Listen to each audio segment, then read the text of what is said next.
कहानी टून। दोस्तों, वीडियो शुरू करने से पहले चैनल को सब्सक्राइब करना ना भूलें। आपका एक छोटा सा सब्सक्राइब हमारी मेहनत की सबसे बड़ी ताकत है। बहुत साल पहले पहाड़ियों और घने आम के बागों से घिरे एक छोटे से गांव देवगंज में लोग सादगी और मेहनत से अपना जीवन बिताते थे।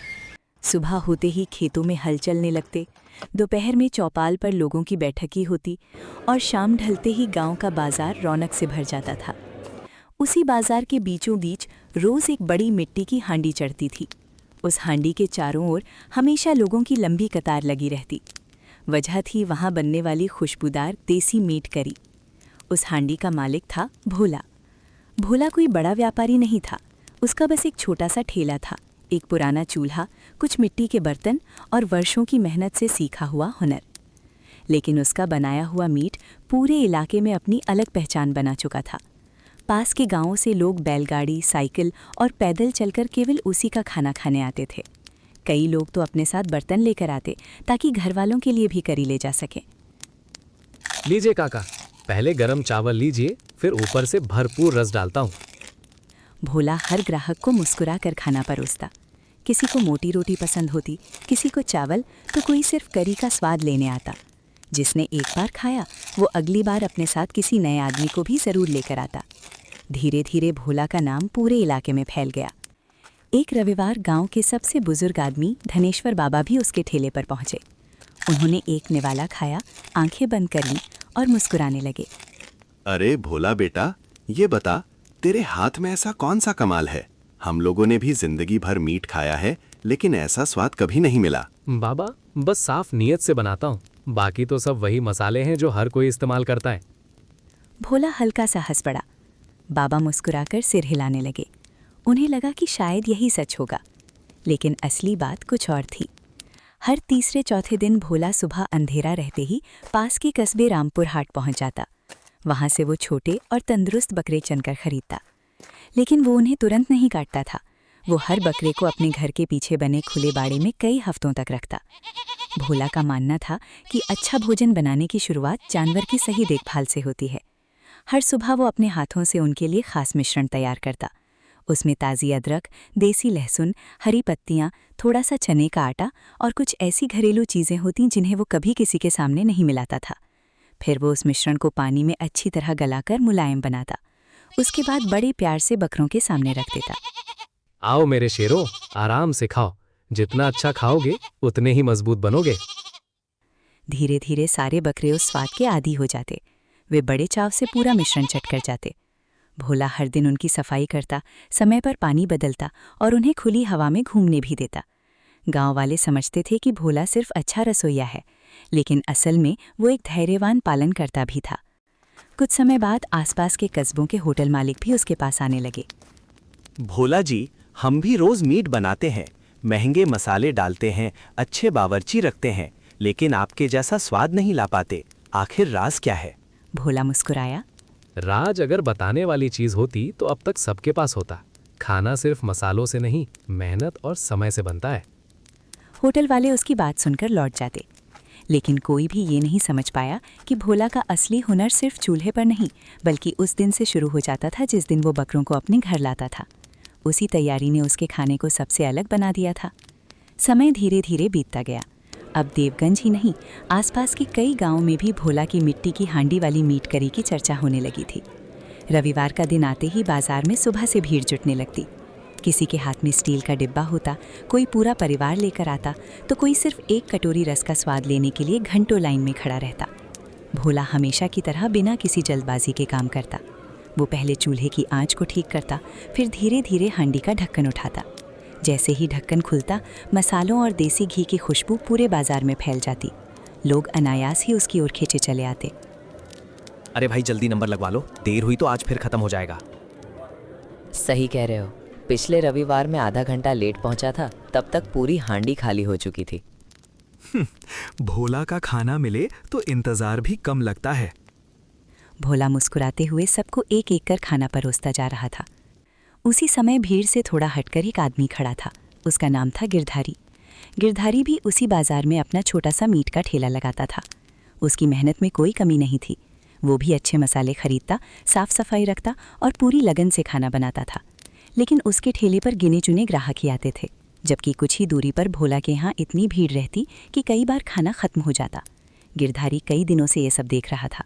उसके मन में एक ही सवाल घूमता रहता। मैं भी बढ़िया मसाले डालता हूँ, वही तरीके अपनाता हूँ, फिर आखिर ऐसा क्या है जो भोला के पास है और मेरे पास नहीं? आज उसने तय कर लिया कि वो इस रहस्य का पता लगाए बिना नहीं रहेगा। वो दूर खड़ा होकर भोला की हर छोटी बड़ी हरकत पर नज़र रखने लगा। तभी एक लगभग 12-13 साल का लड़का तेज़ी से दौड़ता हुआ आया। उसने भोला के कान में धीरे से कुछ कहा। फिर उसने अपने एक नौजवान मददगार से कहा, रमुआ, जरा 5 मिनट ठेला संभालना, मैं अभी आता हूँ। चिंता मत कीजिए मालिक, सब संभाल लूंगा। भोला भीड़ छोड़कर बाजार से निकल पड़ा। गिरधारी की आंखों में चमक आ गई। लगता है आज किस्मत खुद राज दिखाने वाली है। वो कुछ दूरी बनाकर भोला के पीछे पीछे चलने लगा। दोनों बाजार से निकलकर कच्ची पगडंडी की ओर बढ़े। थोड़ी देर बाद भोला अपने घर के पिछले हिस्से में पहुंचा। वहां लकड़ी की मजबूत बाड़ से घिरा एक बड़ा सा खुला आंगन था। अंदर 4 स्वस्थ बकरे आराम से घूम रहे थे। गिरधारी पास की झाड़ियों के पीछे छिप गया। उसने सांस तक रोक ली ताकि कोई आवाज ना हो। भोला घर के अंदर गया और थोड़ी देर बाद एक पीतल का बड़ा बर्तन लेकर बाहर आया। उस बर्तन में गाढ़ा सा हरा मिश्रण था। उसमें अदरक, देसी लहसुन, हरी पत्तियां और कुछ दूसरी चीज़ों की तेज़ खुशबू आ रही थी। भोला ने उस मिश्रण में थोड़ा पानी मिलाया, फिर लकड़ी के बड़े चम्मच से उसे अच्छी तरह घोलने लगा। कुछ देर बाद उसने वो मिश्रण बकरों के सामने रख दिया। बकरे बिना किसी डर के उसके पास आए। उन्होंने पहले उसे सूंघा, फिर बड़े आराम से खाना शुरू कर दिया। गिरधारी हैरान रह गया। उसकी आंखें फैल गईं। अरे, तो ये बात है। यही वजह है कि इसके मीट का स्वाद सबसे अलग होता है। ये पहले से ही बकरों की देखभाल अलग तरीके से करता है। अब उसे लगा कि उसने भोला का सबसे बड़ा राज जान लिया है। उसके चेहरे पर खुशी साफ दिखाई दे रही थी। बस अब समझ गया। अगर मैं भी यही तरीका अपनाऊं तो मेरे ठेले पर भी उतनी ही भीड़ लगेगी। भोला ने प्याज से बकरों के सिर पर हाथ फेरा, फिर पानी की टंकी साफ की और बाड़े का दरवाज़ा बंद कर दिया। उसे जरा भी अंदाजा नहीं था कि कोई उसकी हर गतिविधि छिपकर देख रहा है। उधर झाड़ियों के पीछे खड़ा गिरधारी चुपचाप वापस लौट गया। अब उसके मन में सिर्फ एक ही बात चल रही थी। नई उम्मीद, नया जोश और खुद को साबित करने का सपना लेकर गिरधारी तेजी से अपने घर की ओर चल पड़ा। उसे पूरा विश्वास था कि अब उसकी किस्मत बदलने वाली थी। अगली सुबह सूरज की पहली किरण के साथ ही गिरधारी उठ बैठा। आज उसके चेहरे पर अलग ही उत्साह था। उसे पूरा यकीन था कि अब वो भी वैसा ही स्वाद तैयार कर पाएगा जिसके लिए लोग दूर दूर से आते हैं। जल्दी जल्दी तैयार होकर वो पास के कस्बे की बड़ी पशु मंडी पहुंच गया। मंडी में चारों तरफ बकरों की आवाज़ें गूंज रही थीं। व्यापारी अपने अपने जानवरों की खूबियां गिना रहे थे। काफ़ी देर तक देखने के बाद गिरधारी की नज़र एक मजबूत और तंदुरुस्त बकरे पर जाकर रुकी। कुछ देर बाद वो बकरे को लेकर खुशी खुशी घर लौट आया। घर पहुंचते ही उसने अपने आंगन में उसके लिए रस्सी बांधी और पानी का बर्तन रख दिया। फिर उसे भोला की बात याद आई। वो तुरंत रसोई में गया, अदरक निकाली, देसी लहसुन छीली, ताज़ी हरी पत्तियां तोड़ी, थोड़ा चने का आटा भी मिलाया। सब कुछ बारीक काटकर एक बर्तन में डाल दिया। लेकिन जल्दबाजी में उसने सारी चीज़ें वैसे ही मिलाकर सीधे बकरे के सामने रख दी। लो भाई, अब मज़े से खाओ। कुछ ही दिनों में तुम भी पूरे इलाके की सबसे स्वादिष्ट करी का राज बन जाओगे। बकरे ने बर्तन की तरफ देखा, थोड़ा सूंघा, फिर तुरंत सिर पीछे कर लिया। वो एक कदम पीछे हट गया। गिरधारी को लगा शायद उसे समझ नहीं आया। उसने बर्तन थोड़ा और आगे सरका दिया। बकरा फिर भी नहीं खाया। अरे, क्या हुआ? इतनी अच्छी चीज रखी है तेरे सामने। उसने हाथ से थोड़ा मिश्रण उठाकर बकरे की ओर बढ़ाया। बकरे ने मुंह दूसरी तरफ घुमा लिया। अब गिरधारी की मुस्कान धीरे धीरे गायब होने लगी। पूरा दिन वो अलग अलग तरीके अपनाता रहा। कभी प्यार से बुलाता, कभी खुद हाथ से खिलाने की कोशिश करता, कभी हरी घास के साथ मिलाकर देता, लेकिन बकरा हर बार उसे सूंघकर छोड़ देता। शाम होते होते गिरधारी थककर चारपाई पर बैठ गया। ये कैसे हो सकता है? मैंने तो बिल्कुल वही किया जो अपनी आंखों से देखा था। फिर मेरा बकरा क्यों नहीं खा रहा? उसकी सारी उम्मीदें टूटने लगी। अगली सुबह वो सीधा भोला के ठेले पर पहुंच गया। भोला हमेशा की तरह ग्राहकों को खाना परोस रहा था। भोला, अब मुझसे कुछ मत छिपाना। भोला कुछ पल शांत रहा, फिर हल्की मुस्कान के साथ बोला, क्या बात है भाई, आज बड़े गुस्से में लग रहे हो? मैंने सब अपनी आंखों से देखा है। तुम अपने बकरों को खास मिश्रण खिलाते हो। मैंने भी वैसा ही बनाया, लेकिन मेरा बकरा तो उसे सूंघ कर भी नहीं खाता। आखिर बात क्या है? हर चीज सिर्फ देखकर नहीं सीखी जाती गिरधारी। मतलब? जब समय आएगा समझ भी आ जाएगी। इतना कहकर भोला फिर अपने काम में लग गया। गिरधारी को उसका जवाब बिल्कुल पसंद नहीं आया। उसे लगा कि भोला अभी भी उससे कुछ छिपा रहा है। गुस्से और उलझन में वो घर लौट आया। पूरा दिन वो इसी सोच में डूबा रहा। शाम को उसका छोटा भाई किशन घर लौटा। उसने देखा कि गिरधारी चुपचाप बैठा हुआ है। भैया, आज इतने परेशान क्यों हो? गिरधारी ने पूरी बात शुरू से आखिर तक बता दी। किशन ध्यान से सुनता रहा, फिर कुछ देर सोचकर बोला, भैया, एक बात पूछूं? तुमने जो मिश्रण बनाया था, क्या उसे वैसे ही दे दिया? हाँ, काटा और सीधे रख दिया। मुझे लगता है यही गलती हुई। जिस दिन तुमने देखा था, क्या वो मिश्रण सूखा था? अरे नहीं, वो तो थोड़ा गीला था। भोला उसे पानी में अच्छी तरह मिला रहा था। तो पहले वैसा करके देखो। कई बार छोटी सी बात ही सबसे बड़ा फर्क पैदा कर देती है। गिरधारी को अपने भाई की बात ठीक लगी। अगली सुबह उसने फिर से नया मिश्रण तैयार किया। इस बार उसने उसे साफ पानी में काफी देर तक गलने दिया। धीरे धीरे वो मिश्रण मुलायम हो गया। फिर उसने प्यार से वो बर्तन बकरे के सामने रखा। बकरे ने पहले उसे सूंघा, कुछ पल तक खड़ा रहा, फिर धीरे धीरे एक निवाला खाया। गिरधारी सांस रोककर उसे देखने लगा। कुछ ही क्षण बाद बकरा आराम से पूरा मिश्रण खाने लगा। गिरधारी की खुशी का ठिकाना नहीं रहा। वाह, आखिर बात समझ में आ गई। सिर्फ नकल करने से काम नहीं चलता, तरीका भी सही होना चाहिए। उस दिन उसके मन में पहली बार यह एहसास हुआ कि किसी काम की बारीकी समझे बिना केवल ऊपर ऊपर देखकर सफलता नहीं मिलती। लेकिन उसे अभी भी ये लगता था कि अब बहुत जल्द वो भोला जितना मशहूर बन जाएगा। उसे ये नहीं पता था कि असली परीक्षा अभी बाकी थी। अब गिरधारी का आत्मविश्वास पहले से कहीं ज्यादा बढ़ चुका था। उसे लगने लगा था कि अब सफलता उससे ज्यादा दूर नहीं है। हर सुबह वो अपने बकरे की देखभाल करता, समय पर खाना देता, साफ पानी बदलता, बाड़े की सफाई करता और उसी तरीके से तैयार किया गया मिश्रण रोज उसे खिलाता। धीरे धीरे बकरा भी उस स्वाद का आदी हो गया। कुछ ही हफ्तों में वो पहले से ज्यादा तंदुरुस्त और चुस्त दिखाई देने लगा। भोला रोज उसे देखकर खुश होता। बस अब ज्यादा दिन नहीं बचे। इस बार बाजार में सब लोग मेरे ठेले की ही चर्चा करेंगे। आखिर वो रविवार भी आ गया जिसका उसे कई दिनों से इंतजार था। सुबह से ही पूरे देवगंज का बाजार लोगों से भरने लगा। दूर दूर के गांवों से लोग अपने परिवारों के साथ पहुंचे।